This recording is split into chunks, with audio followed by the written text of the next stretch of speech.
Z-Fresh for an hour and a half. Yeah, you get to yeet me off, but okay, so... okay, yeah, you guys get to yeet me off, I'm sorry. It's don't worry, Endeavor will be commentating, so sadly, so it's okay. So Sadly, commentary will be it. now we Just will me. check the last minute voice to see what is our. No, there's no sniping after this. Japanese is the winner until someone snipes it later on. So, all right, Endeavor, you have to go Japanese. Anyways, you can give me the countdown, and we can do ready whenever you go. All right, good luck. Oh, thank you. All right, I'll go ahead and do a countdown. We hover over. I was already hovering over it. Give me 1 second. Hold on. So, all right, little intro first. Welcome everyone to Neptunia's 10th anniversary, which is also our 3rd anniversary of doing these marathons. I will be your host for the first game of this marathon, Neptunia Rebirth 3. Normally I am the victory guy, but this time we're going to try something a little bit different with Rebirth 3. I'll try my best to explain some of the differences throughout the run, as there are quite a few of them. But for now, we will do a countdown to begin. We'll do 5, 4, 3, 2, 1. Let's begin, guys. Alright, just like in Neptunia Victory, we are ridiculously overpowered. This is a normally unwinnable fight right here, which we got good RNG. We need Blonde to be the first one we get rid of. Reason being is because even at level 999, she still does not go down in one hit if she defends, and all the CPUs will defend on their first turn. So we make sure to get rid of her first. Alright, starting off already is a difference between this game and Victory. In Victory, we just got right to the story, but in Rebirth 3, they gave us a little dungeon for tutorial-wise. A little virtual reality dungeon in one of Vert's games. The story is... it's been a while. I think it's somebody like hacked into it or something, and Neptune's transported herself to get rid of it. But first things first, we got Japanese voices. We gotta do a bit of an equipment change. Give her weapon and infinity disc. Then we gotta add good old IF to the party. Because this is DLC, meaning we have all the characters we can get at the beginning of the game. Why do we have IF at all? Well, because Neptune only has single target attacks. She does not have her at-ranger summon that was in Neptunia Victory, which was Neptune's only area of effect attack that will attack everybody within reach. So it is faster to put IF in the party to use her Demonic Inferno to wipe mobs at the very beginning.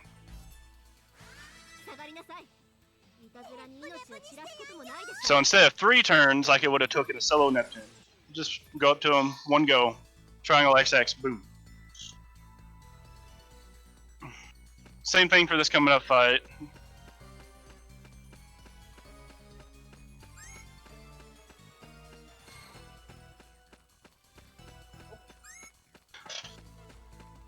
This is the little guy that took over the game, summons more and more mobs.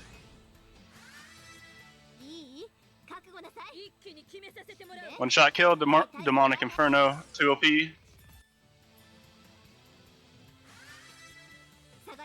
Another mob just yeeted out of existence. And then this final guy is a boss. There's only one of them, so we don't even have to end Neptune's turn. Just top skill is enough to do it. New game plus. Alright, that's it for the tutorial dungeon. Now we're back onto some of the standard victory stuff. Thanks to you guys, even before the marathon started, meeting the incentive for later in the run, Chapter 5. We're going to be hearing the amazing sounds of Plutia slippers. I'll get more into that when we get to it.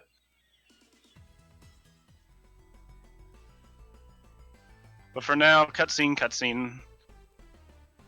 the new overworld. They changed it up a bit from the way it is in Victory. We go to the guild, unlocks the first dungeon, which is Victory's tutorial dungeon, where we learn how to beat doggoos.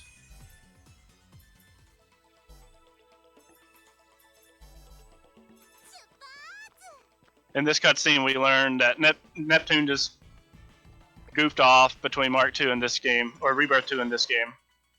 So she's level 1, and Nepgear's level 10 because she's actually been diligent. Alright. Preemptive Strike automatically defeats enemies very much higher level than you. So we did that, and we completed the quest with perfect RNG, meaning that fight had 3 doggoos in it. Because we need 5 doggoos total. The first fight had 2 always with 2. And the second fight there can have either 2 or 3. So seeing the quest complete first try means we had perfect RNG. Now Neptune's going to go around to the other nations, try to learn how to become a better CPU, but they ain't teaching her nothing.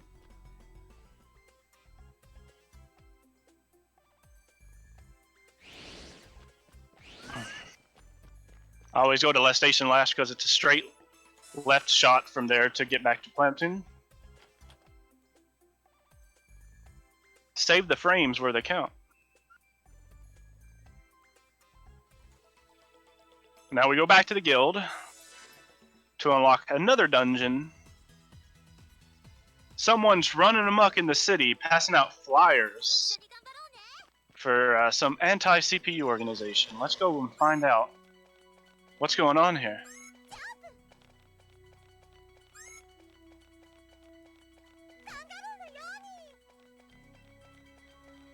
Most of this game will just be a straightforward running from beginning dungeon to the end, because it is New Game Plus. We find out it is this girl named Ray. Not much of a threat that the CPU thought it would be, because she just got scared and ran off after being confronted.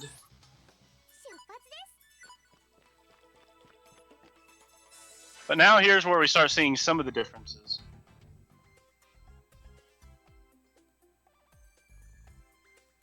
Once we get to the Ultra Dimension, which we are about to get there very, very soon. Wait, just this cutscene one more, and we're already there.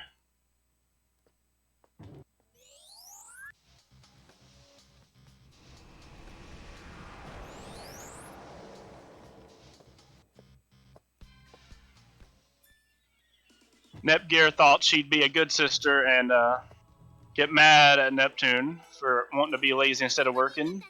So she tells Neptune to go out on her own to actually do some work. Nepgear will later regret this decision.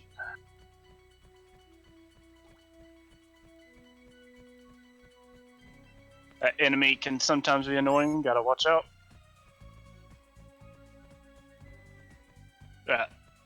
Now we went to this dungeon just to do some story stuff.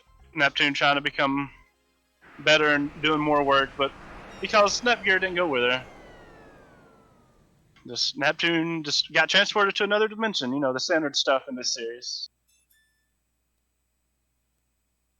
We're used to that by now. And here we meet probably the most overpowered character. Definitely in Victory and Birth 3. But I would say across all of Mark II as well. I wouldn't say as overpowered as Neptune's special move in Vanilla, but pretty dang close.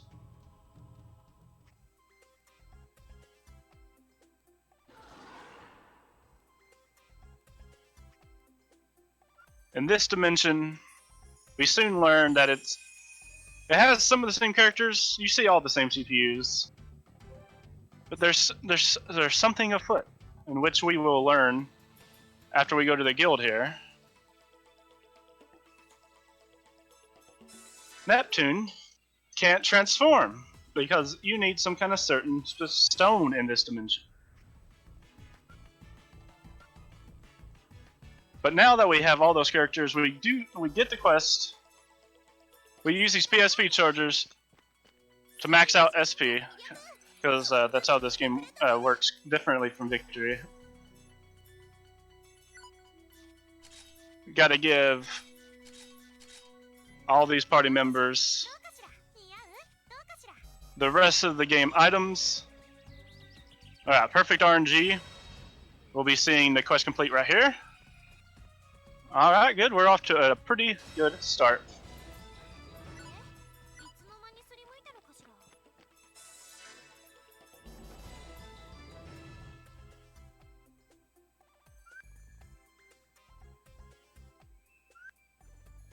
Alright, now, some of the differences between this and Victory.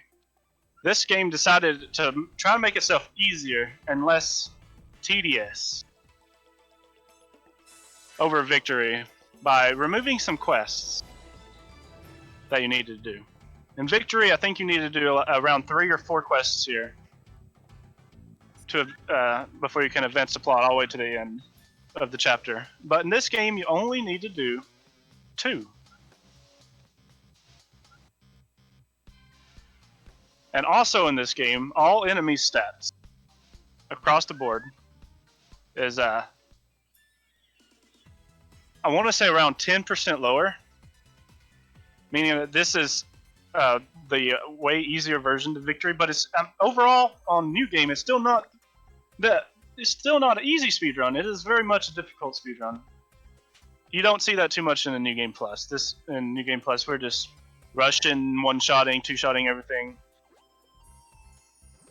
But overall, it is made quite a bit easier over Victory. All the rebirths across Rebirth 2 and 3 are. There's also things you can get that will lower their stats even more.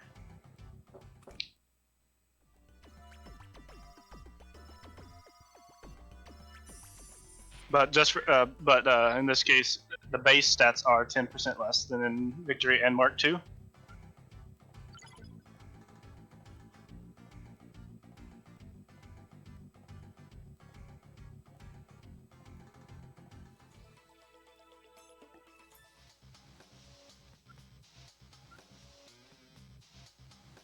See, it's a really good thing that they eliminated those extra quests for drop items, because all these quests in Chapter 1 are drop items.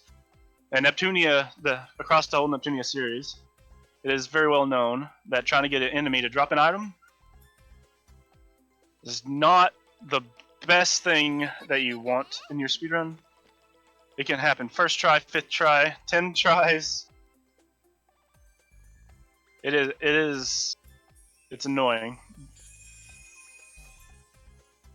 But in a New Game Plus speedrun, since you can carry over basically everything, just get all the items you need, clear the quest instantly, boom boom, you're done.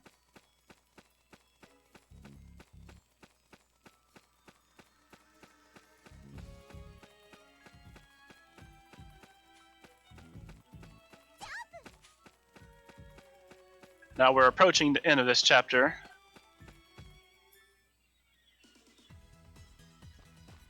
This is where we meet the Ultra Dimensions villains. As always, the R4, because she's everywhere and nowhere at the same time. You can't get rid of her.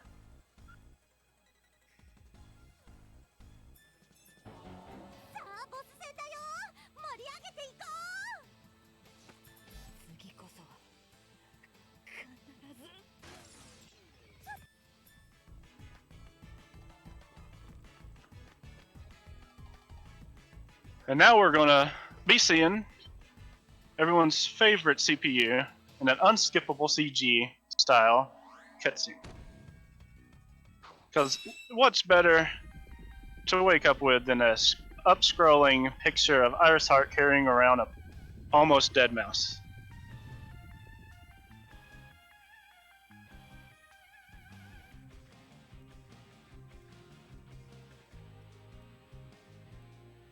Along with an unskippable CG of Purple Heart and Black Heart.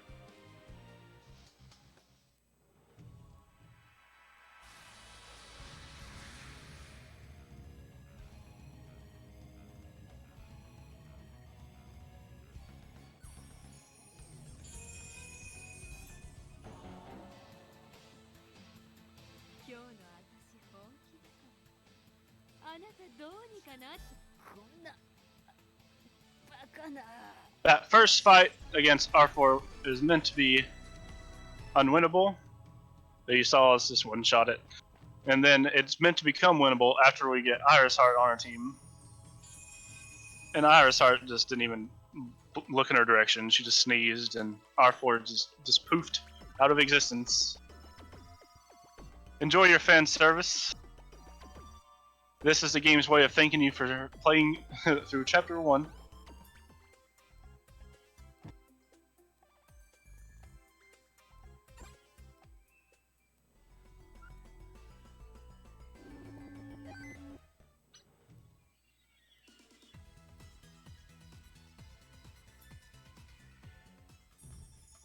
Alright, and that's the end of Chapter 1. Now beginning at Chapter 2. Now that Noir, because as soon as we meet him, Noir is not a CPU. Because in this world, like I said, you need some stones. And at the end of Chapter 1, they beat up the bad guys who were actually hunting the stones that transformed you into CPU. Now Noir is the CPU, and she founded her nation. Never believe what it's called. It's definitely not the same name that is in the Hyperdimension or anything. But now she's separated from us, and I guess Neptune and Pluto just can't take it. So we have to go over there and bug the heck out of her. And now this dungeon will be showing off the first of a couple tricks in the run. There's actually a trick in this speedrun, only for the New Game Plus. And I'll try my best to explain. In this game, it is not meant for you to have eject buttons before a certain part of the game. So we enter that second half there, eject out, because we can carry ejects over from the New Game Plus. And then we just enter that dungeon from last station side, and we're at the end. We just turn around, enter the cutscene, beat this little mini boss, and just boom. You're not meant to have ejects before the game gives them to you. So if you go to dungeons that have one side in one nation and one side in the other nation, you can basically skip big parts. It's only a big part on that first dungeon, and then smaller parts on the other dungeons, and therefore saving a good bit of time of just walking and dodging enemies.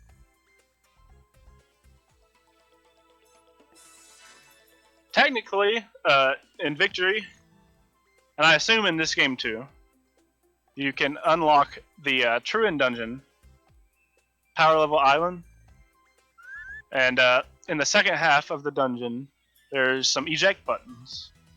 But I assume that the developers just didn't expect anyone would want to go through a very much higher level than you at that time, because the enemies in that dungeon are pretty high level compared to how you are when you first get the scouts. They would just assume you wouldn't want to do that for some ejects. This is my only guess on why you can still do skips with ejects even in Chapter 2.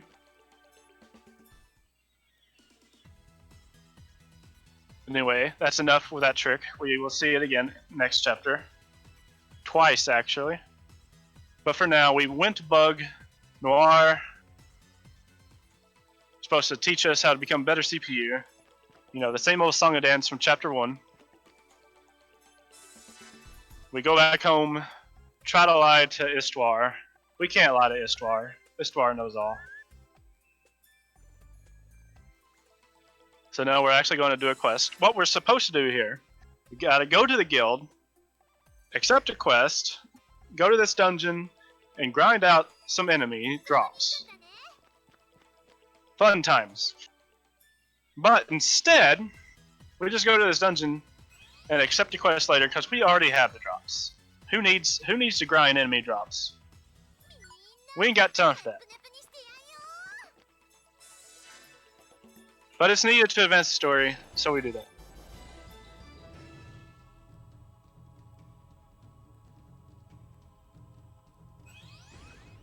And in that cutscene, we get the first look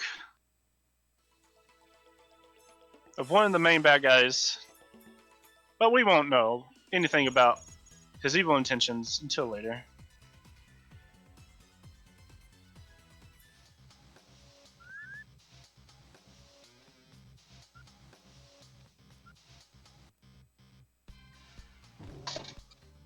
Alright, things are going smoothly, the girls are having a good time. On the station, soldier appears and be like, "Oh no! We have a person entering our country.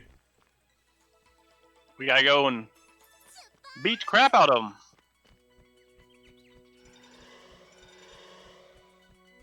Who could it be?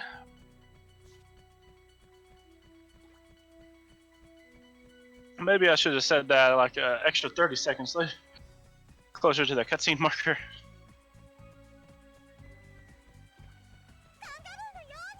Yes, Neptune, Kagero no Yomi. Yeah. Who is it? None other than Louis Nation's CPU, Blonde. And because this is the Ultra Dimension, set in the past, you see all the CPUs are wearing like different colored outfits. Blonde is in the famous Famicom colors, but my favorite colors. And Noir looks like the PS1.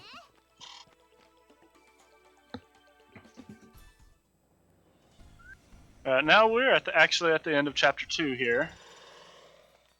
Not much here, just some bit dodging. One of the more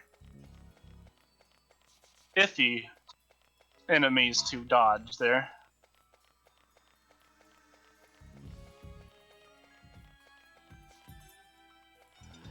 Here at the end, we get to meet another villain.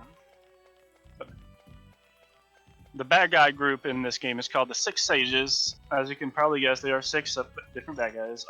You saw R4. Now we're seeing Warachu, or I still like to call him Pirachu. They changed the name between the PS3 trilogy and the Rebirth trilogy. But Pirachu will always be the name in my heart.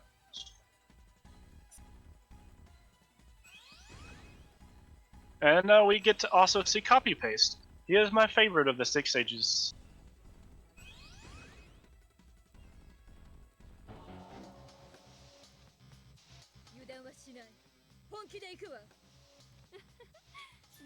That was a really quick death cry. In this series, there's different death cries that when you defeat an opponent that they'll randomly say, and in a speed run it can affect your final time. So it's nice to see some rather quick ones like that. That actually seem faster than anything in English.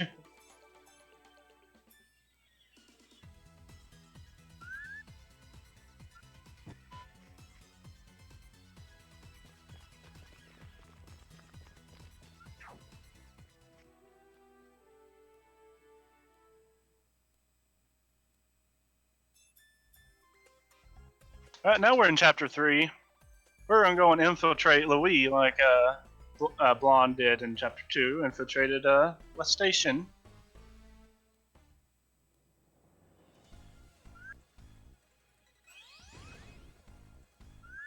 And here is where another difference is. In Victory, there's a quest here where we're supposed to go and defeat an ancient dragon with just us and Plutia after Plutia scarred Noir for life there. But they removed that in this game, so we don't do anything. We just go back to the Basilicom and Noir snap back to reality. Oh, so there goes gravity and all that jazz. And now we are on our way to Louis without fighting any ancient dragon. Mr. Bad. We will see Mr. Bad here in a moment.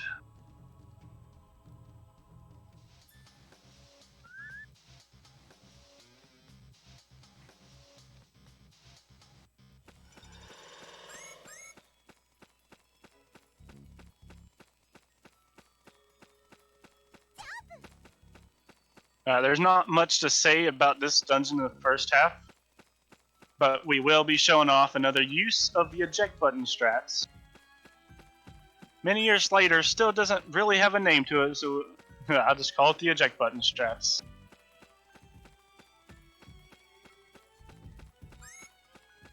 If anyone wants to come up with a creative name for it, DM me on Discord. But we get to the second half of the stage, eject out, go back in,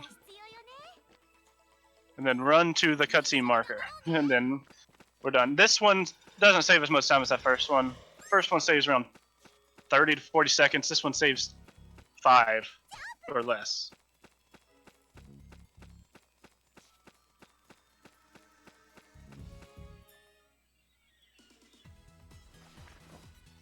When ejects are normally introduced, it is in the second cave dungeon at the end of this chapter after we get put in the jail cell. That's where ejects are used, are found, but they're at the very end of the dungeon. Like right after the cutscene marker that we eject out of to save time to get to. It's kind of funny how they did that. Now we're about to enter what is Victory and Rebirth 3's like technical, I guess you call it a maze dungeon. There's like a bunch of room areas that lead to nowhere. Not really a bunch, but enough to I call it a maze.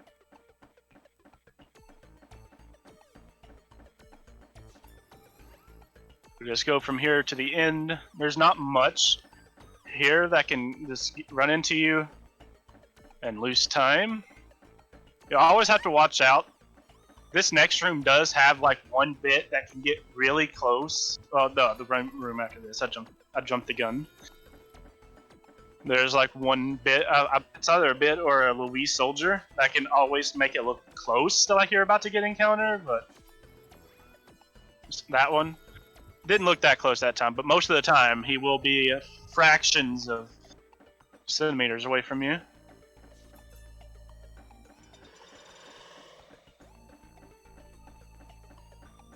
You want to enlighten them about RB3's frames?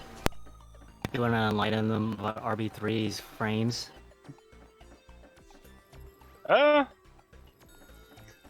Yeah, as said in chat, Rebirth 3 is a really good port. Let me explain why. As with all the Rebirth ports to the PC, they are completely, well, you can say this about a lot of PC games, but they are completely dependent on your CPU. The better CPU you have, the faster the game goes. But in Rebirth 3's case, it doesn't matter how good hardware you have. This game loves to randomly crash, and it will do it whenever it feels like.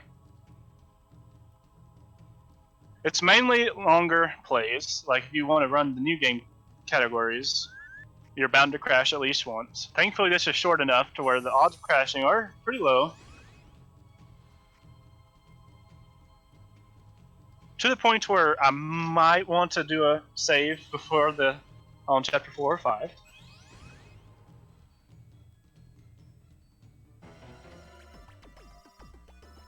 All rebirths have the chance of crashing due to RAM leaks, just playing for a very long time in general. But that's a very long time. Rebirth 3 will crash, just play 2 or 3 hours at a time. You have to treat this game very carefully. And it's only one of the bunch that really does that. Rebirth 2 is not as bad. It has the RAM leak crash. Rebirth 1 is the best PC port, as in it really doesn't have much reported crashes at all outside of the RAM leak crashes. Yeah, now we are thrown in jail after Mr. Bad decided to finally take over after we weakened Blonde. But after we get out of here, we're going to do our last eject strat of the run. Yet again, this one only saves a couple of seconds, but all the seconds count.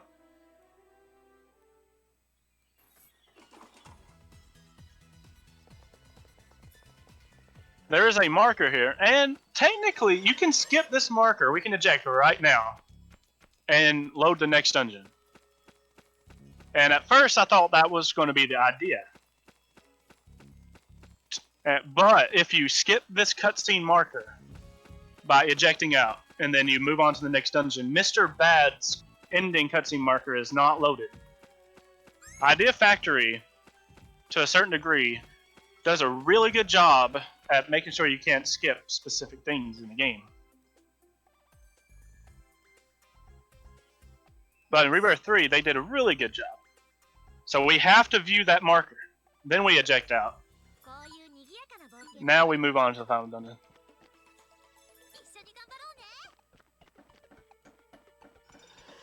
But while we do the second half of this maze, I'll talk more about this port.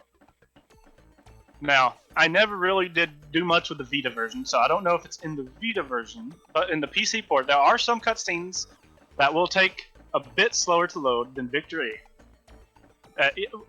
Even with Victory on the SSD. And to some extent, even Victory with HDD. And sometimes some CGs just won't even load. And that can create some funny moments. I'll talk about one particular moment if I can remember when we get to that part in chapter 7. Yeah, 7.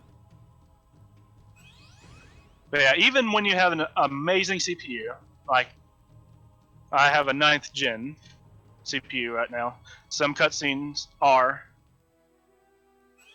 It's not even the full cutscene, like it's portions of a cutscene. Like this, like let's say this cutscene we just watched, like a 2-second portion in the middle of it could be slower than Victory. And you can tell that by paying attention to the music in the background, on how far into the song it gets. No matter how good of a PC you have, there are some moments that will forever remain slower than its PS3 counterpart.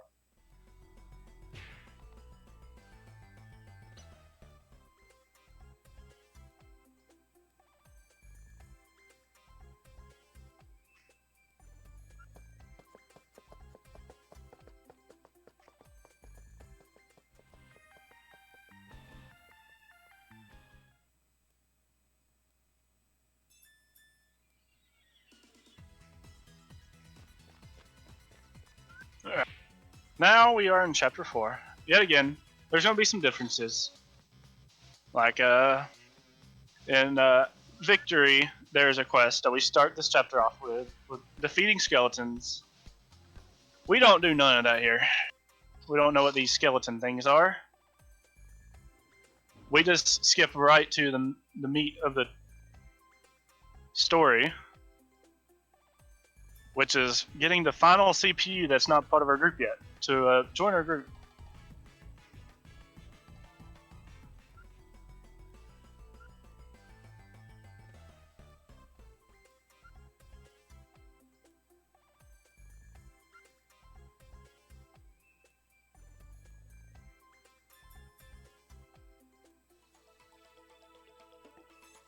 Alright, we just did the quest. If this was Victory, we completed it, turned it in. Now they're saying their goodbyes because they found a way to get us back to the Hyperdimension. Alright, game's over. We win, everybody. We lied about this hour and 45-minute estimate. It was really just a 33-minute long game in the end. But wait. Oh god dang it, Nepgear. Why would you ruin this?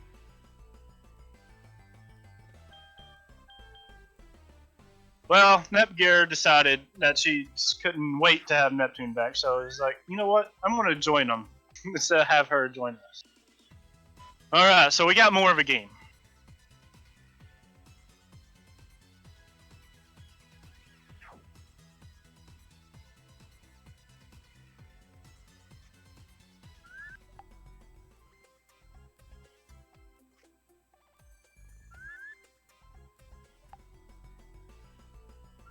Alright, so what we do, after that, we go straight to last station. It opens up a dungeon, the Gigo main entrance. This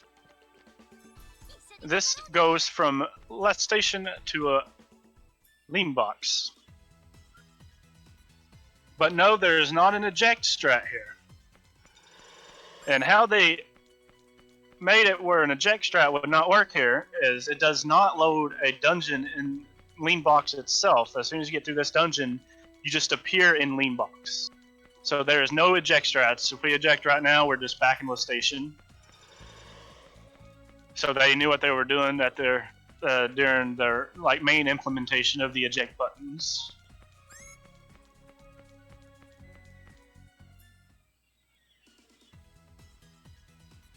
See, we're just here. There's no dungeon.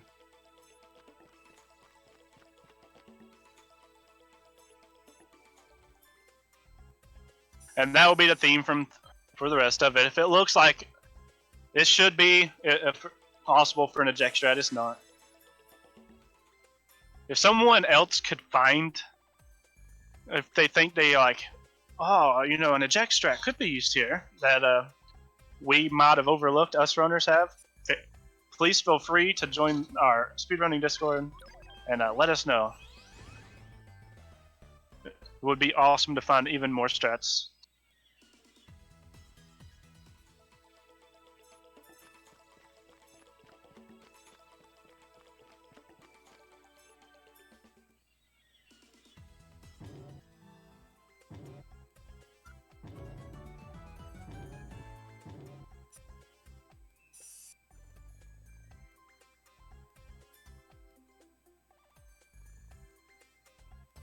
Alright, now we got Netgear. First order of business is, why don't we go kill a big giant robot as Netgear's intro to our team here. That's what I would think as soon as I see Netgear join our team. I mean, Netgear is a big, wait for it, gearhead, after all. Badats. Anyway, preemptive strike, boom. That's a very sensitive distance. You have to be there, because in this game there's two different variations of the preemptive strike. If you get too close and try to preemptive strike, you will enter the fight. And it will say preemptive strike, you go first and everything, but you don't kill it. But if you're a specific distance away, you'll kill it.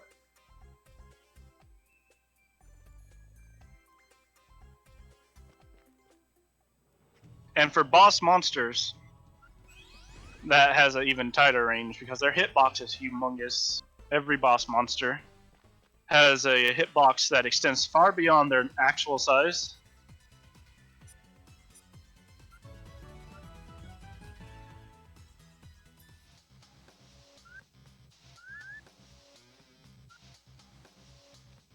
But now that we did all this, Nepgear's part of the story, Vert fell in love with Nepgear because she wants a younger sister no matter what universe.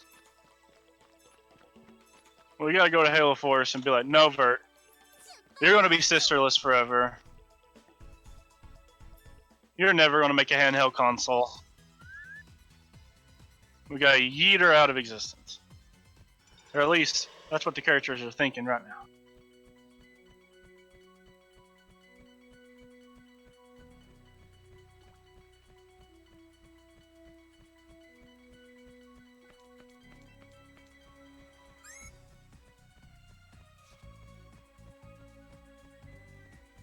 Alright, good RNG there. That dog, if he's too close to you on this cutscene marker, as soon as this fight's done, you just load back up into that dungeon. You don't leave the dungeon and move on to the next part. You still have to eject out. So sometimes if that little wolf dog creature is right next to you, you just get randomly encountered. And therefore lose some time.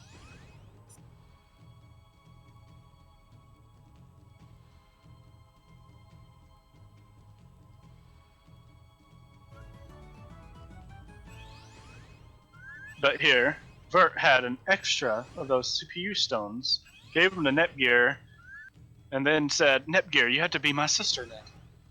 Neptune ain't having none of this. So we're going to take Nepgear back. Just going boom, headshot.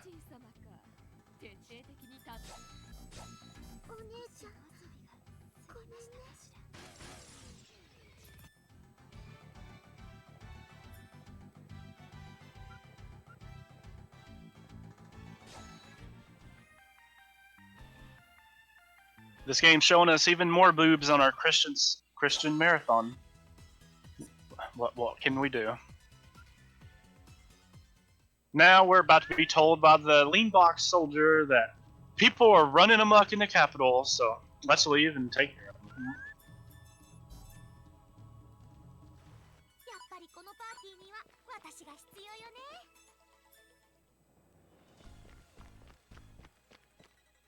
We get to see good old R fart and copy paste again. Oh, I mean R4. My bad.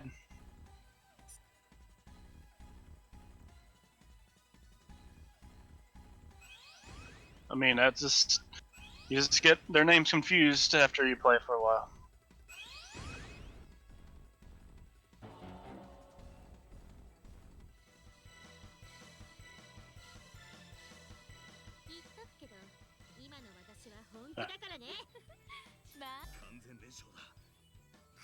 Alright. Starting in chapter 5, we actually start to get some some items that will change the ending that we're going for. Since this is true end, we have to acquire all the good end stuff. And I'm also going to start saving because, you know, like I said, this game loves to crash for no reason. So we're gonna try and stop it in its tracks by doing backups every chapter.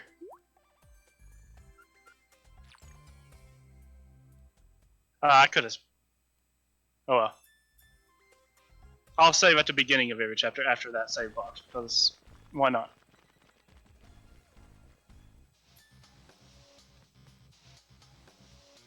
I don't want to ruin my muscle memory of saving there when you don't normally save in a speedrun.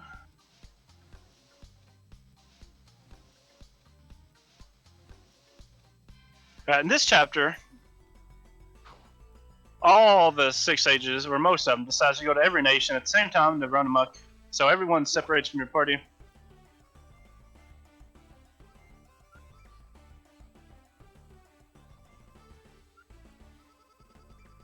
So what we do is we don't go for the good end items right away.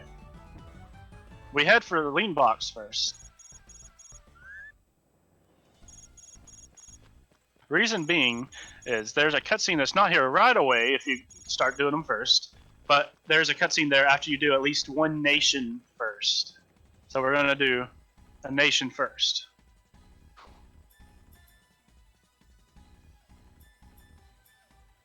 Huh. 40. That'll be our backup.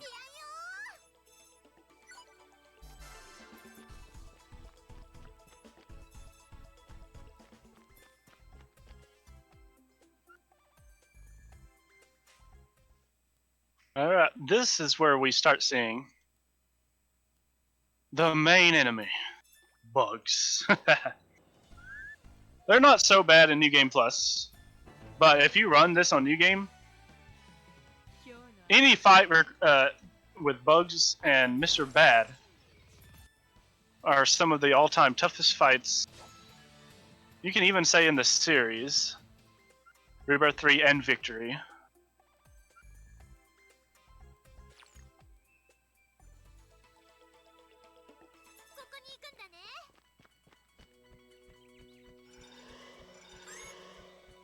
So in Virt's Nation, Mr. Bad is the one causing mayhem and mischief. We see those bugs there. We're about to see more of them. We're going to try to do a trick, but it happens most of the time anyway without you really trying. Kill all bugs but one. Then we want to kill Mr. Bad, and then we want to kill another bug. If you kill a monster, or just anything, as someone is doing their death cry, killing that monster will stop the death cry instantly, and they'll disappear right away, saving a lot of time. Boom. See? He vanished instantly. Didn't even get to hear his death cry. Saved a lot of time. So now we're done. We're going back to Planet Neptune. We're going to get some good end items required.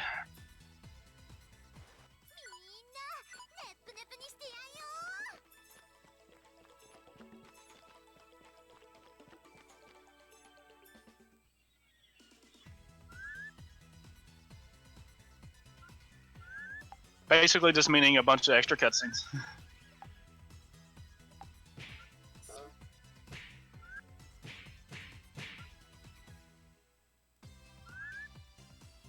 Yeah, this one is not getting an item, but the one right after this, it kind of just forces itself as soon as we hit X after this cutscene. Or not even X. It goes right into this one. This gives us an item. Alright. Now we gotta go to the chirpers. We gotta talk to this one.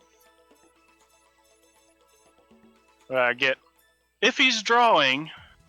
if I remember correctly. It's been a while since I actually paid attention to the name. If he's notebook. I was close enough. It's Pishi's drawing. And then we gotta talk to Pishi.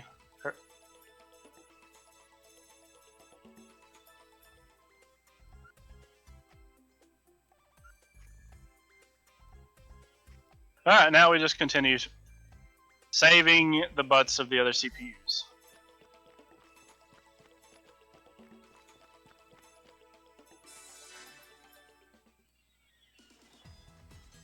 Looks like copy paste is running amok here, and Louis, we're gonna go stop him. I'm sorry, copy paste, your best villain, but we just gotta stop you, man. You're causing too much mayhem.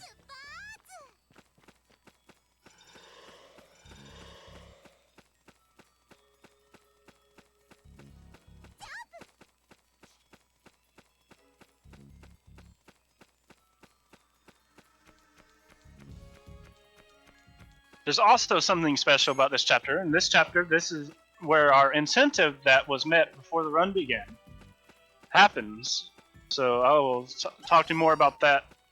And as it happens, right after we get back to Neptunia from saving all three of the nation.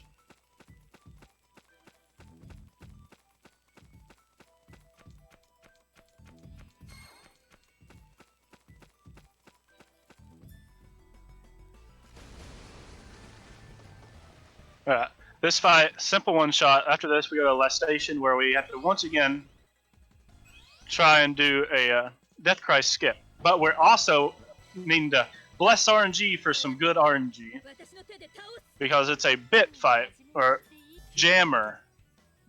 They're bits, basically. There's an item jammer and a skill jammer that will stop you from using items and skills. We want the item jammer to be the most forward and up front in the fight, to be the fastest. Not a big deal if it's not in New Game Plus, but we want it to be. We want to get rid of it so we can skill, obviously, because it's slower to use combos.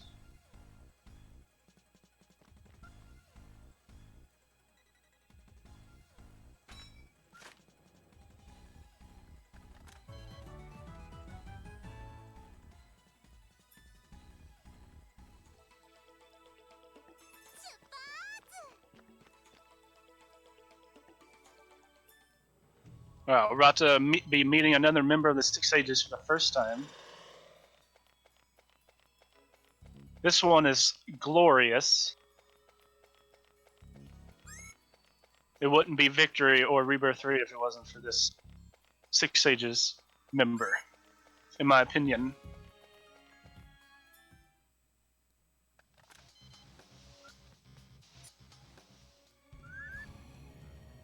Hello and Annie Death.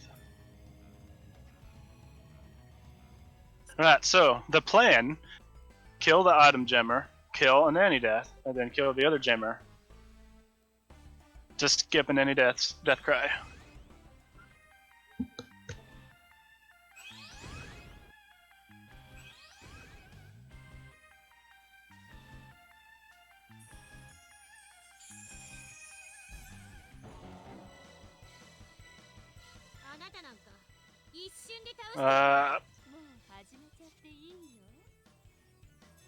Yep, we did it. Just a little bit slow on the spawn location of the skill jammer, but not a big deal. Alright, now we go back to Neptunia, and we're about to get rid of every party member except for Plutia. And we're gonna make her the leader. And thanks to the incentive that you guys voted in before the run began, we're gonna have the camera zoomed in all the way for the rest of the run. Now, why do we do this? Well, from Victory and carried on into the rebirths, since the rebirths are modeled after Victory's engine. If you have a solo member, not even like starting with just one member, if you start out with a whole team and everyone but one character dies, the game has a hidden mechanic to buff that character by 10%.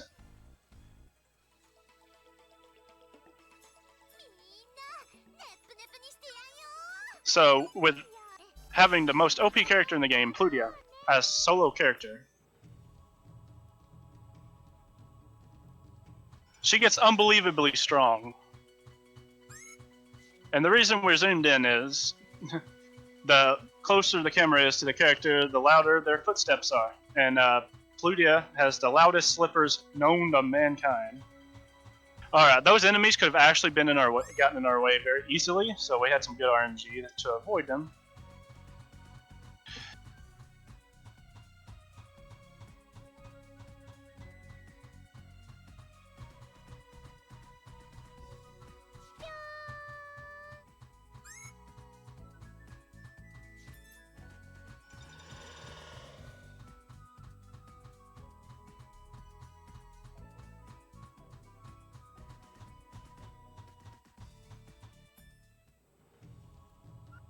And that's basically it for this chapter. We got all the good end items.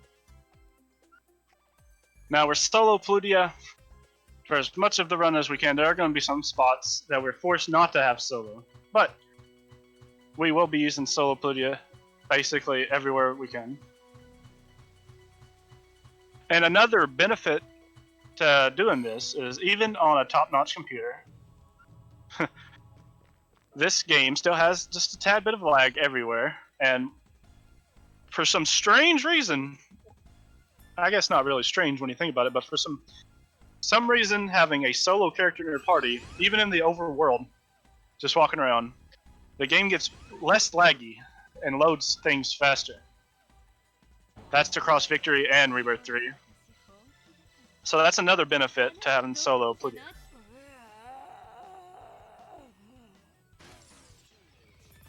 Now it's time for everyone to post the terror feeds and the narrow scareds, because we're about to see the scared iffy.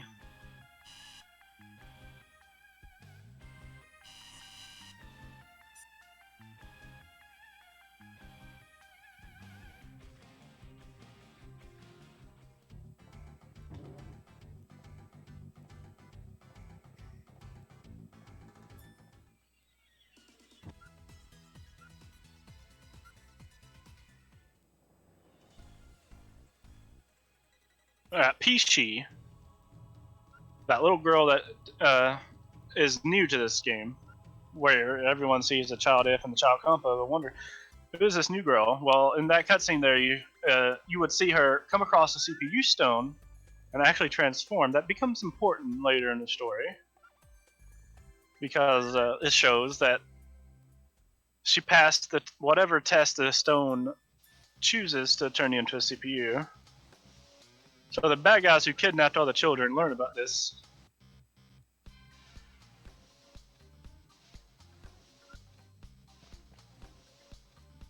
And now we also have a Scarred for Life IF. At the start of Chapter 6, well, I'm going to be saving again, just for safety. Then we're going to be collecting the last remaining good end items.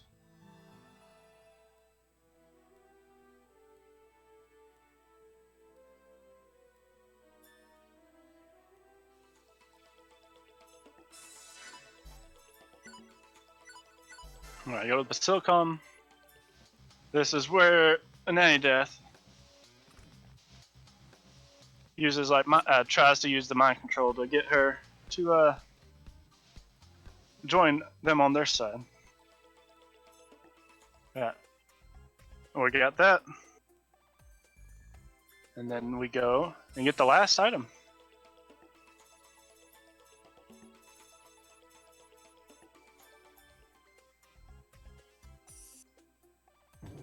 There's only five items required for true end.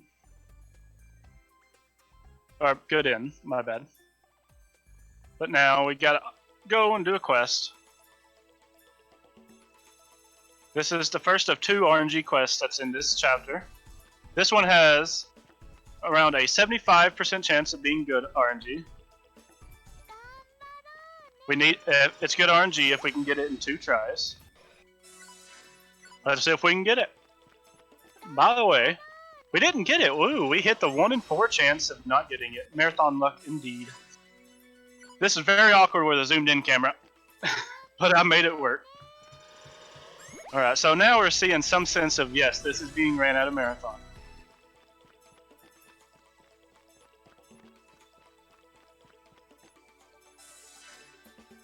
Alright, and then not too long after that, we'll get our next sense of RNG quests. On average, you'll get it in about 3 or 4. So any less than that is better. Any more than that is bad.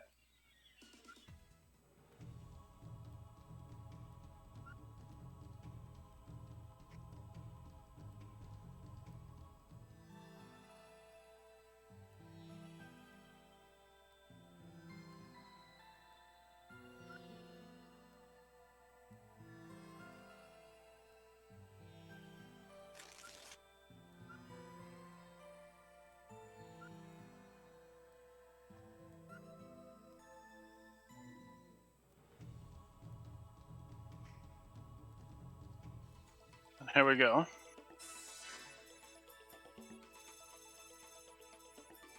Gotta go after them Pac-Man ghosts.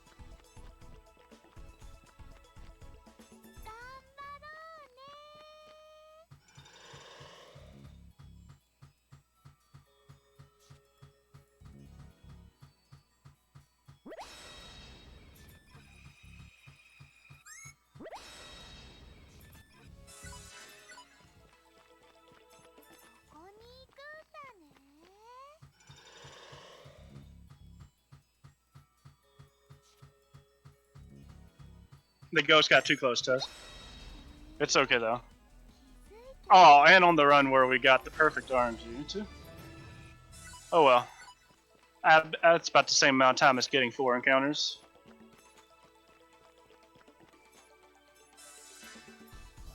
But that's the other preemptive strike I told you about. Still counts as preemptive strike, and we go first, guaranteed, but it doesn't automatically kill the enemies. But that's it. There's one more bit of RNG at the end of this. Not much of a time loss if we don't get it. But I would love to get it to save some of that time lost from the Koopa Kitties earlier. Oh my god. Wrong button presses.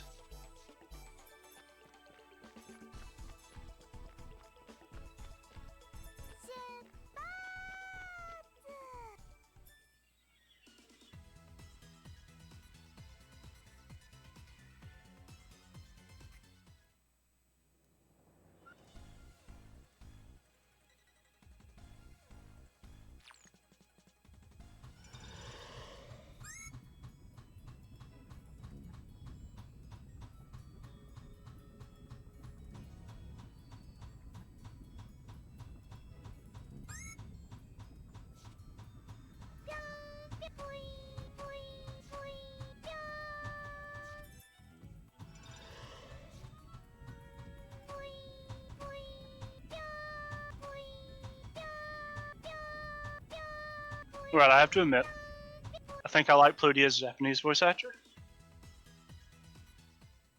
So that's adorable. Alright, we go forward a little bit and hope that the last remaining 2 bugs get close enough to get it. And they did not. They were almost close enough to get it. But they could have got close enough together for her top skill to kill them both in one go. But that is pretty rare, so. Alright, now we're coming across my favorite boss battle music in Victory River 3. But sadly, because it's New Game Plus, it's only going to last like 3 seconds. So let's enjoy it while it lasts.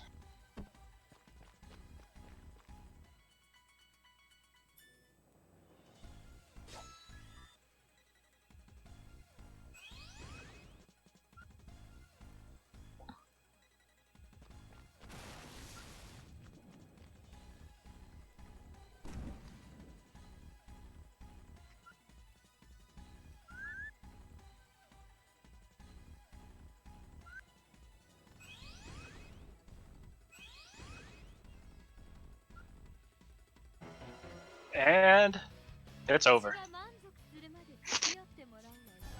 That was nice while it lasted.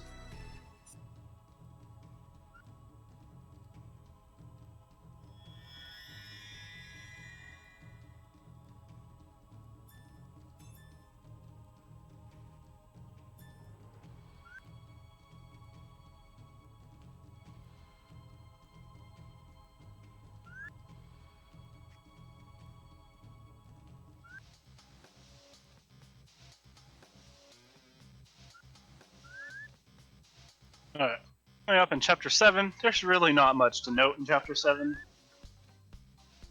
After being beaten tremendously, even though it looked like we won because New Game Plus, but after being beaten tremendously by that new CPU, we're basically just doing random things until the end of this chapter.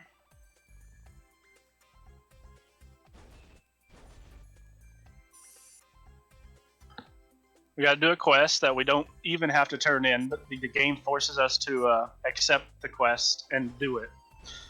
We're just not forced to turn it in for some reason.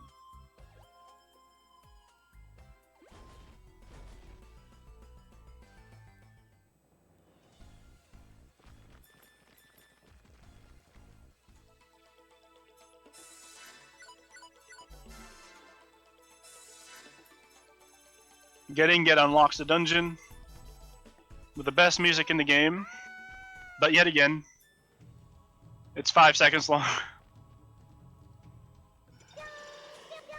Good old Ario Plateau theme.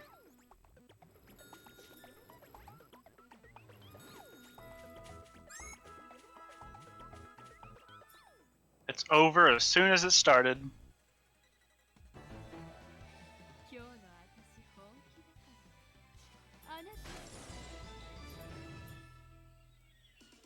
Yeah, there's a fun fact about this dungeon. This dungeon is in V2 in its exact entirety. It is step by step the same, but it's not called Ario Plateau in V2 and V2R. There is a dungeon called Ario Plateau in V2 and V2R, but it does not look like the Victor in Birth3 Ario Plateau.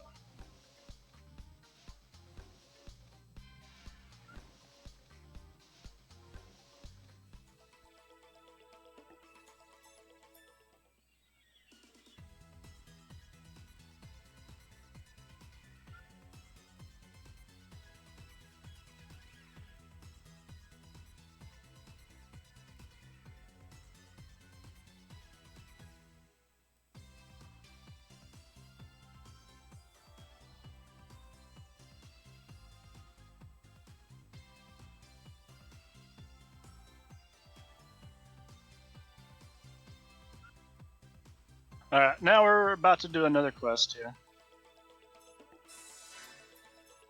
This one, we might get another preemptive strike that takes us inside the battle. This is a Flame Fenrir. It has a much bigger hitbox than the spider robot thing. So we're going to try and not get inside the battle with it, but this is pretty hard to get even without the zoomed in camera. Well, okay, we got it. Poggers in the chat.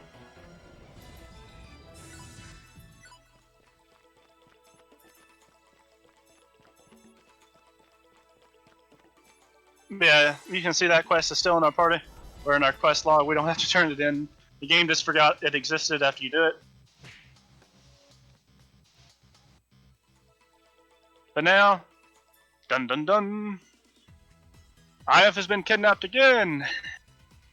Because scarring her for life as a child is not enough. So now let's go rescue her.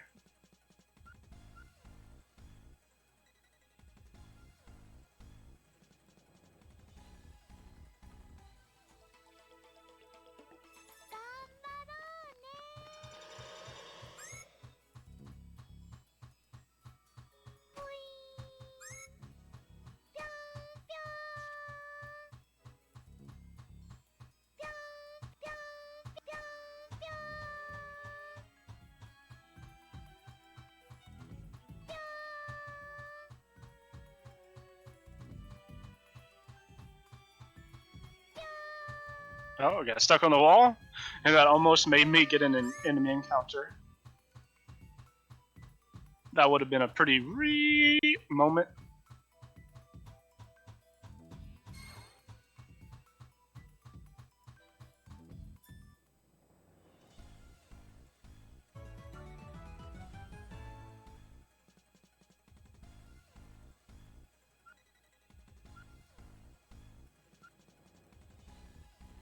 Alright, now we finally fight Pikachu. In the base new game, this boss is actually quite the formidable foe. He has the highest agility in the game. I think even in Rebirth 3, he has the highest agility of anything, even in later chapters.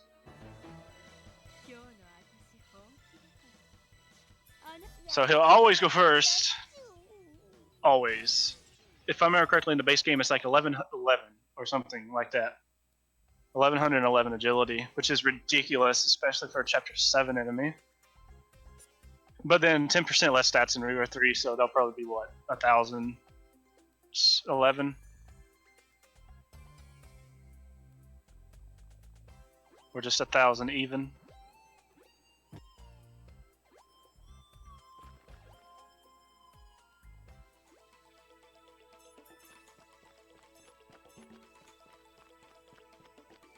Thankfully, we can just one-shot him here. In the base new game, his AI attacks whoever is. You have to literally be hugging him if you want him to attack a specific person. He is definitely a, air quotes, fun fight for people who like pain. So if you like pain, speedrun new game, no DLC on either Victory or Rebirth 3. You shall enjoy it. I promise. If you don't like pain, do the New Game Plus run. It's nice and fun as well. In the good sense of the word.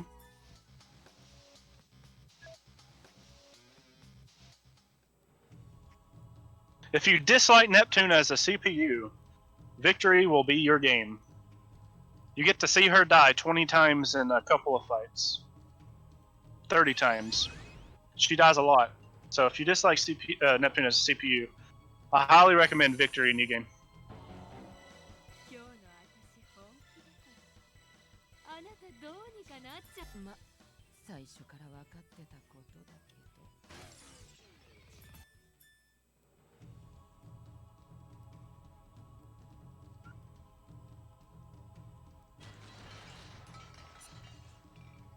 And that's the strat too. You purposely kill her.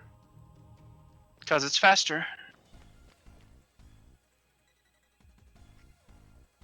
But here is the second time we hear best boss battle music for 3 seconds.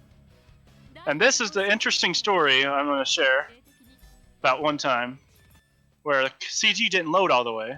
This is supposed to be the big reveal of learning that Yellowheart is indeed Pishi. Gasp!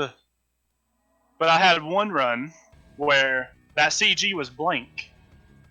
So you never find out who Yellowheart is. You just see a little girl after that CG, you're like, who's this little girl? Well, I mean, we already know who she is, but how did Pishi get here? Who's Yellowheart? We never know. Because that CG was blank.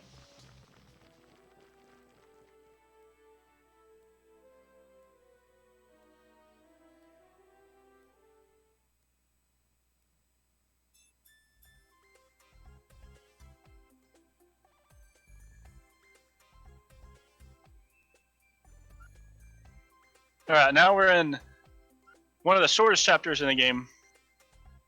Probably is the shortest chapter. Yeah, it's the shortest chapter on good and true ending. No, just true ending. And good ending, chapter 10 is the quickest chapter. This is also a chapter where you can see if you remember to get all your good and stuff.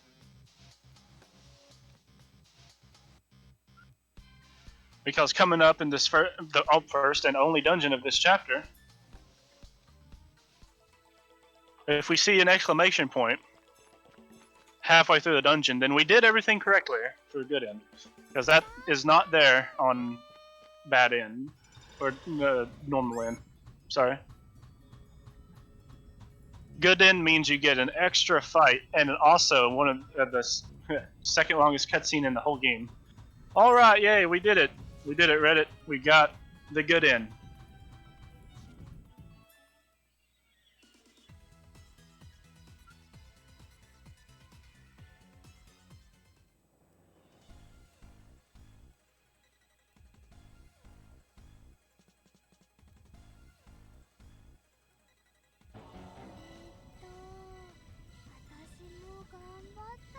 Nando. I don't know exactly what he said there. I don't know what I think about his Japanese voice. This is truly an experience, and it wouldn't have been made possible without you guys. So I truly thank you.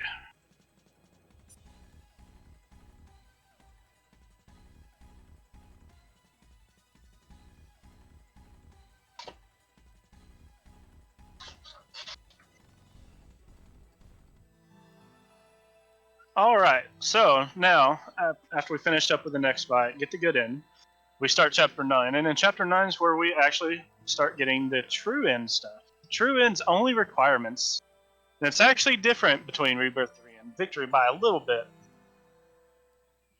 In Victory, there are these things called surfers. Now, they shouldn't ever exist. I will personally say, whoever at Idea Factory came up with surfers, you're on my least favorite person list. But thankfully, that's not the case in Rebirth 3. And not chirpers. Scouts. Ignore everything I said about chirpers. Scouts. My bad. In Victory, you gotta send scouts out to random dungeons. They'll find dungeons randomly when they return. They might not find any dungeons at all. In Rebirth 3, you don't have to put up with that. So it is a lot easier and a lot less time consuming to do True End. And this, basically what True End is you have to view 6 specific cutscenes from 6 randomly found dungeons. So in this speedrun in the New Game Plus, we will just go right to the dungeon, go right to the cutscene, leave, so on and so forth until we get to the end of Chapter 9. But there's also one little extra thing we gotta do.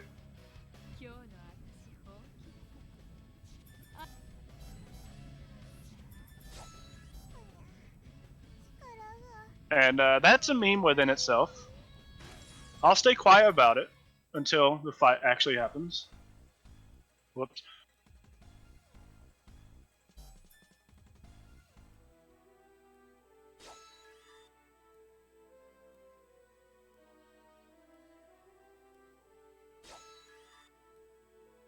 But yeah, this cutscene's made longer on the good end because PC's getting her memories back. Thanks to all the good end items that we acquired. That's why we got them. Because she couldn't get her memories back without every item. And that's just very wholesome.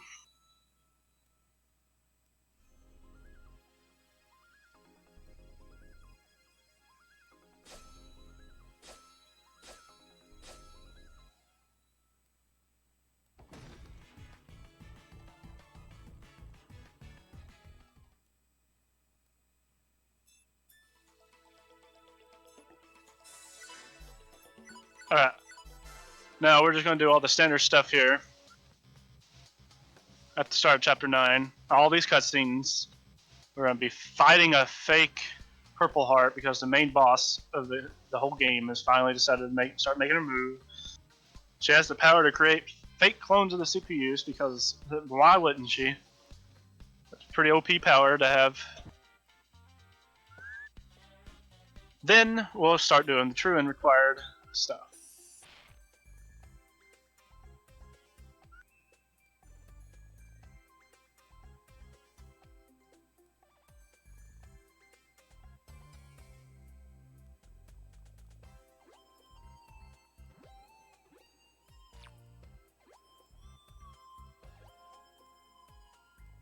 This will also be the first moment since the inception of Solopludia percent, where we will not have Pludia. And you'll see why coming up.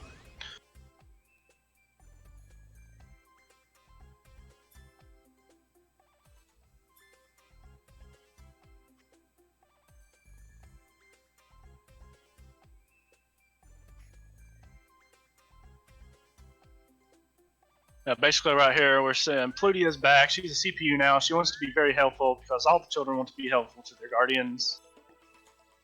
And then we see the main bad guy making the move. Everything slowly progressing.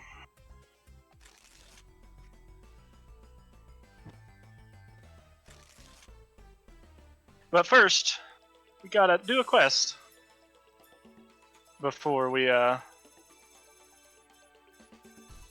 it is. Before we continue, we had to turn in some king's crowns, if I remember correctly there.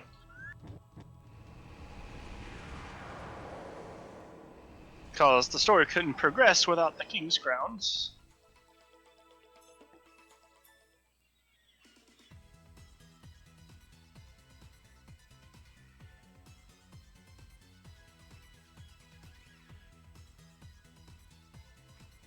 Oh snap! I did do one quick.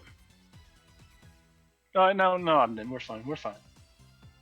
Thinking too much.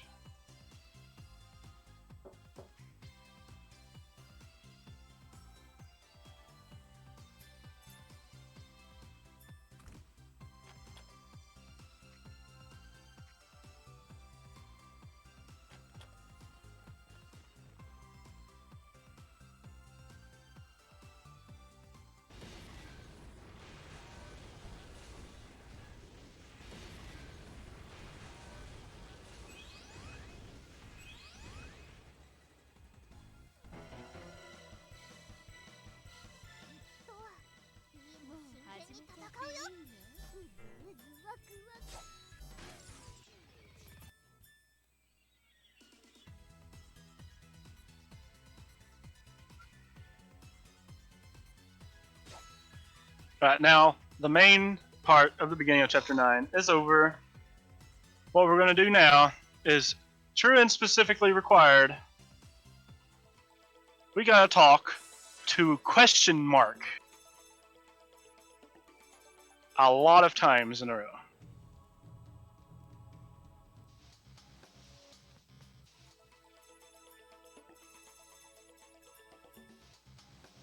This is going to unlock a moment where, oh my god, IF is about to get kidnapped again for the 500th time. And we have to go back and rescue her as Neptune only. And it's forced to be Neptune only. Now, if you've seen the anime or just played Victory and Birth3 in general, this is a really ridiculous series of events where R4 kidnaps IF. We have to go rescue her as Neptune only. And it's right after talking about how Neptune hates eggplants, and IF says Neptune should like eggplants and eat more food, food types. And then IF gets kidnapped to a eggplant field by R4. Neptune goes to rescue her, and at the end, R4 turns into an eggplant boss. It's so ridiculous.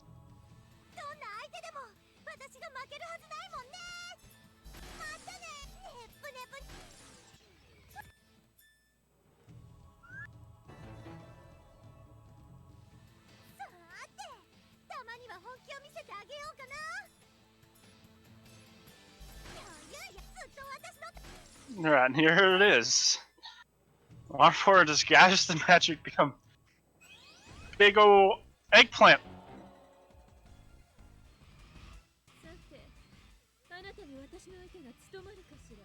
Oh, wrong.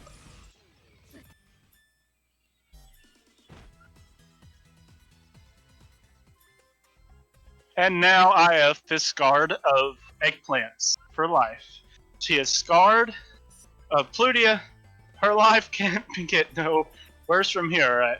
Alright, but now we gotta Set the party back to how it's supposed to be. And now we go to all the True End dungeons and get the True End cutscenes.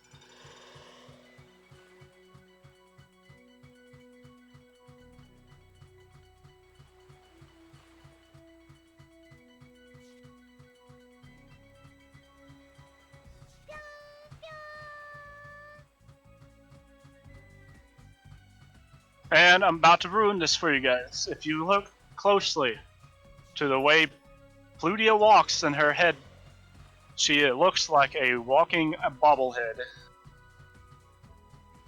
I can't unsee that, so you guys shouldn't either.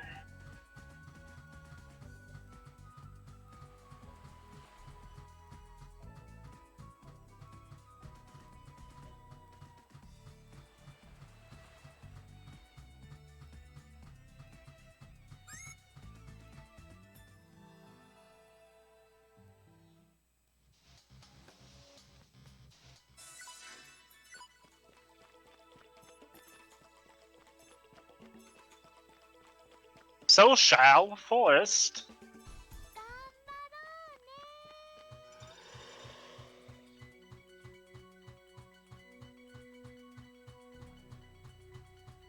The forest that tries to get you to become social, but fails miserably.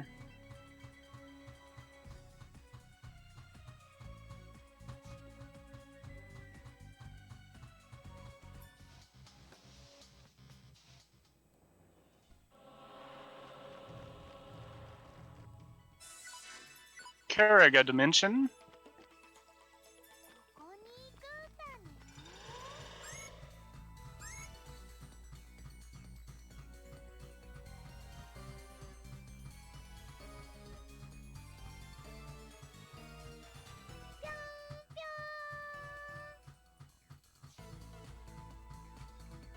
Little did this game know that many years later it would become illegal to be social.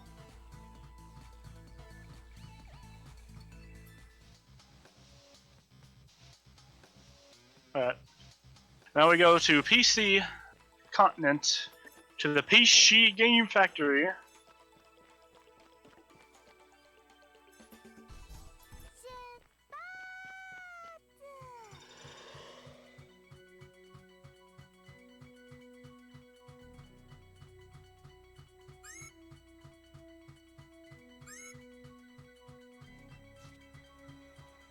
Now we go to La Station, which is where the next story advancing cutscene is.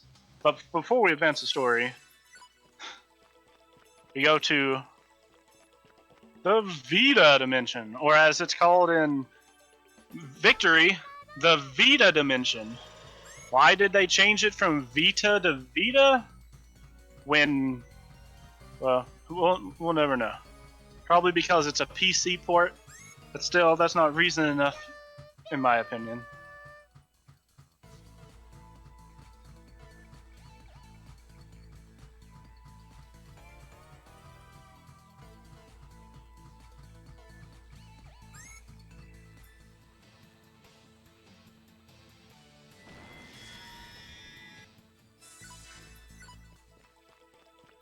And now we advance the plot, and then we get the final dungeons cutscene.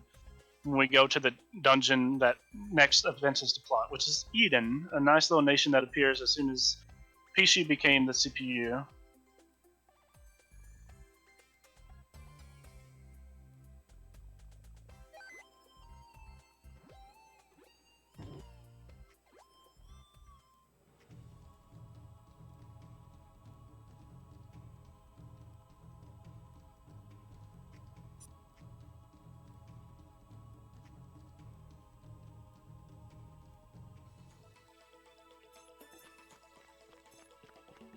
Graphic Pass.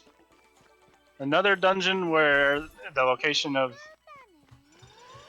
just like the first one we went to, the Power Level Island. This is another dungeon where the marker is not until near the end of the second half of the dungeon, so it's another decent sized walk.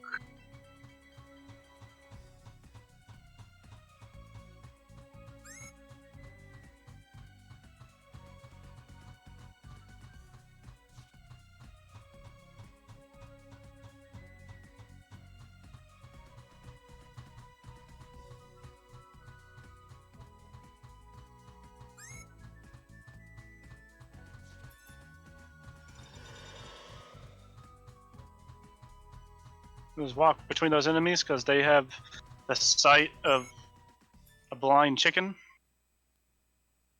Alright, now we're done. Onward to a true end.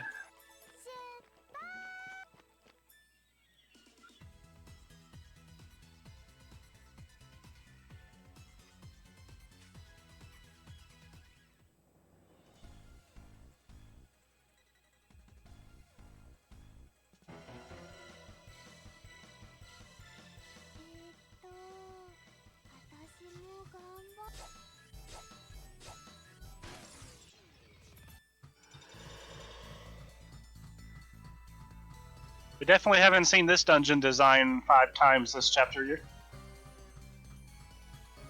But thankfully it's a little different because we can go to the right and then just warp here and it's changed. Alright.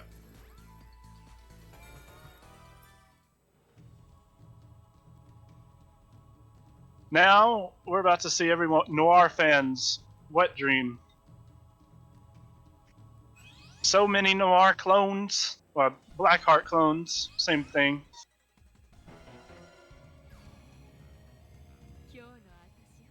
But you don't get to see them for too long.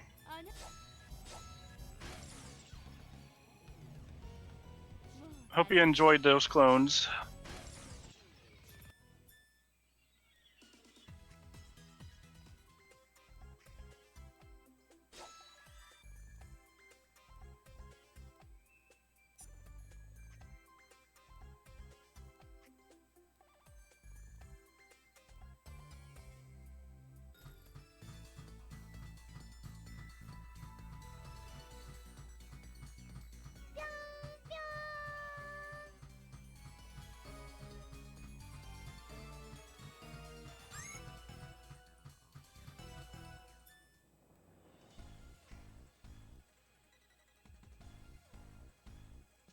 Here we finally meet the big main bad guy. Well, we think she's the main bad guy.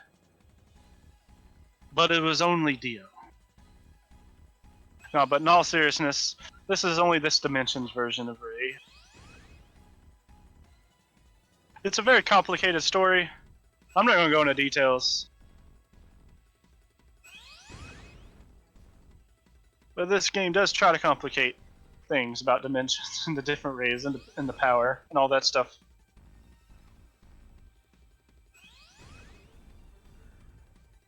That goes bad, Clay.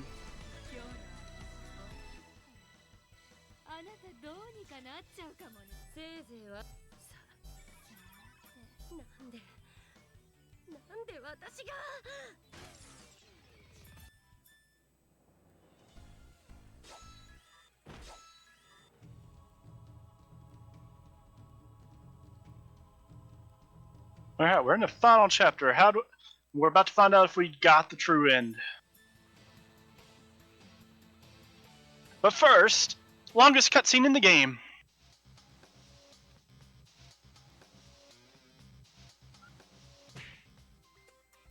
Ray writes is meant to represent the Atari.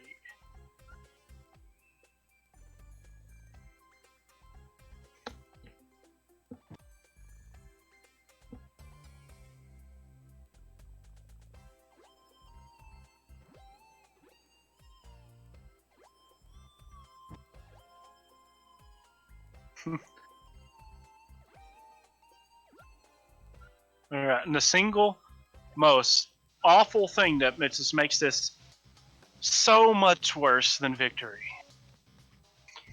There is no developer skill. Dun dun dun. dun. Dun dun dun. That's okay. I don't know what the odds of us doing that at the same time were, but This is scripted. This is scripted.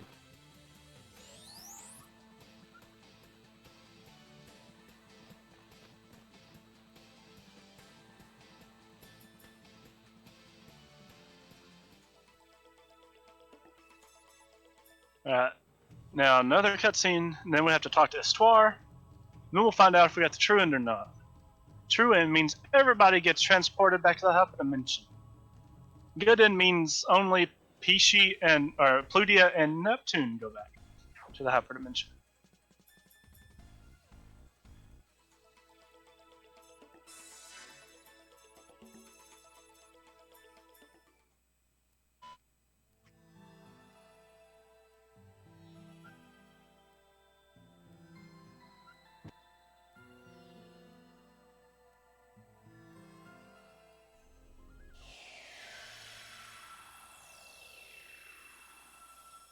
Alright, yep, we got the trend. Because everyone's talking now.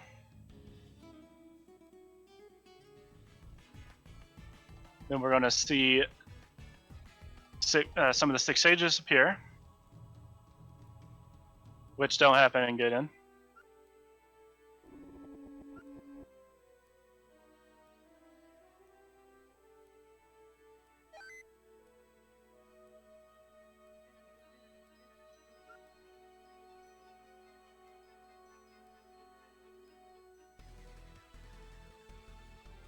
And we also got another true end only thing where we have to actually go to the Basilicom and talk to Istar. In Good End, we kind of just meet Istar and go straight to the final dungeon. But in True End, kind of makes sense to go just meet her at the Basilicom and show all the new characters to the CPU candidates. Because the actual CPUs are fighting in the final dungeon. So it's only the candidates who we meet up with. So I like the way the True End does things a little more than Good End. But as with every new addition to our team, screw them. We don't want them in our party. Get out of here.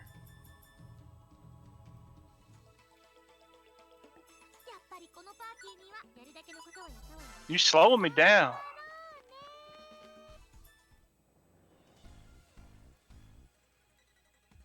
Yeah, this is the final dungeon.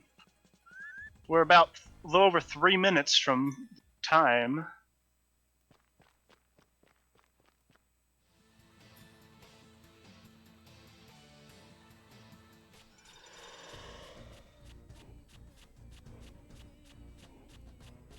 Here we get a pretty funny cutscene of both Dimensions Noirs seeing each other, and yet Hyperdimensions Noir does not join. It was a missed opportunity. I wouldn't have minded having 2 different Noirs on your team. I don't even care if they have the same moveset.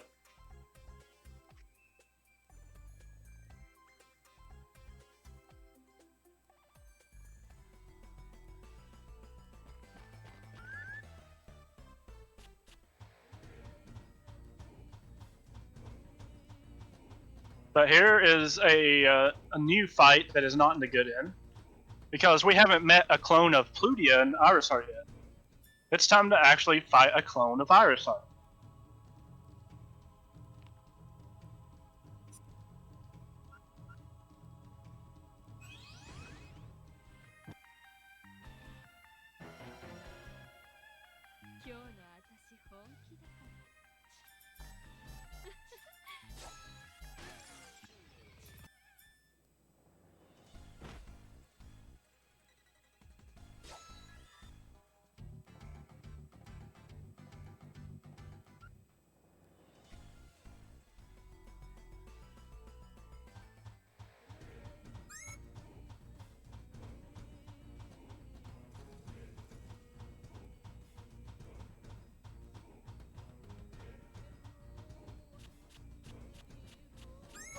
And we're in the last 2 fights.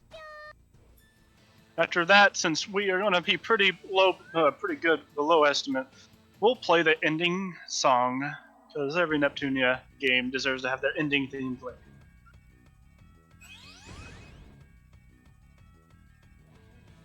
This first fight, it's just a quick skill fest, and then in the second fight, we get to show off.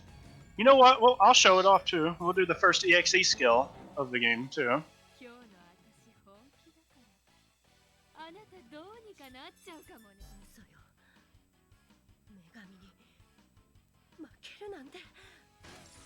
Yeah, the second fight is not in the trend. not in the good end.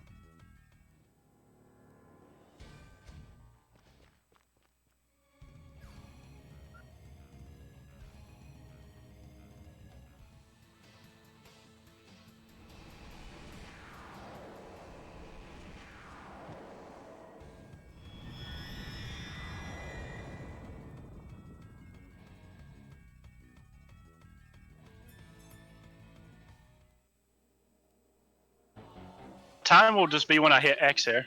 Alright, time. That's where time is, but we'll watch this EXE here. And then we'll God watch damn it, Endeavor. the ending song. God damn it, Endeavor.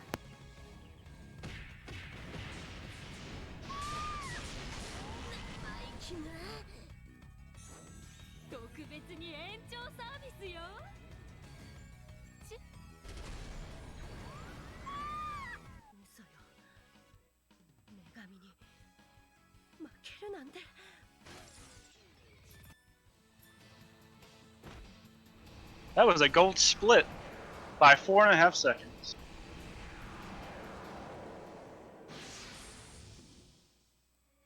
The only gold split of the run. But sub 135 is actually very amazing. We had some really good RNG in that run.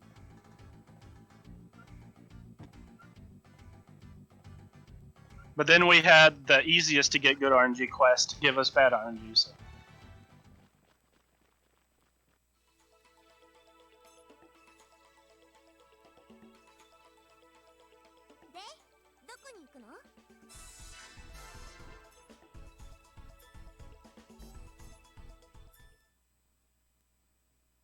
If you want the ending thing to play, I forget, you're kind of forced to go back to Platinum 10. That doesn't happen in Victory. Kind of displays the ending thing.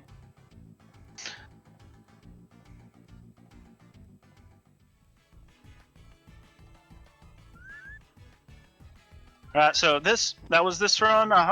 Thank you guys for watching this run. Please enjoy this final cutscene followed by the ending theme song. And then we'll move on to Neptunia V2R with Worldy. That's it for me. You're not done. You didn't play the ending. Well, that's done with me talking. You didn't play the ending. We're still gonna play the ending.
Alright, thank you guys. Now it's time to move on to Worldy.